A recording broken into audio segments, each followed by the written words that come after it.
Olive oil எக்ஸ்பென்சிவ்ங்க, ஆனால் அவ்வளோலாம் வந்து சூப்பர் கிடையாது. ஸ்கேல்பில் கொஞ்சம் இரிட்டேஷன் கொடுக்கலாம். 3 on 10. மஸ்டர்ட் ஆயில் யோ ஸ்மெல் அடிக்கும். 1 on 10. சன்ஃப்ளவர் ஆயில் சமையலுக்கு யூஸ் பண்ணுறதுக்கே இவ்வளோ காசு செலவு பண்ண வேண்டியிருக்கு, இது எதுக்கு ஹேருக்குலாம்? 3 on 10. ஆர்கன் ஆயில் அருமையான ஹேர் ஆயில். ஏன்னா லைட்டாக இருக்கும், ஸ்கேல்ப் ப்ரொடெக்ஷனும் கொடுக்கும், and it is very very nice on the hair. டெஃபினட்டாக யூஸ் பண்ணலாம், especially for curly hair. 9 on 10. Jojoba oil இன்னொரு அருமையான ஆயில். ஏன் தெரியுமா?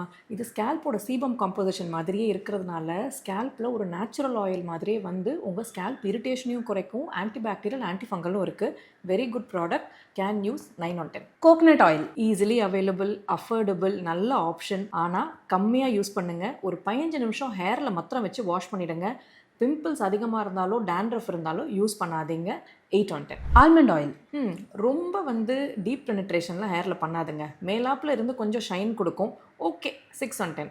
ஜிஞ்சலி ஆயில் ரொம்ப ஹெவி நம்ம வெதருக்கு. பட் சரி, பாட்டி சொன்னாங்கங்கிறதுனால தீபாவளிக்கு வேணால் வச்சுக்கலாம். ஒரு 6 on 10. Rabbit blood hair oil முதல்ல என் முன்னாடி வந்து இப்படி கேக்குறதே தப்பு. -1000.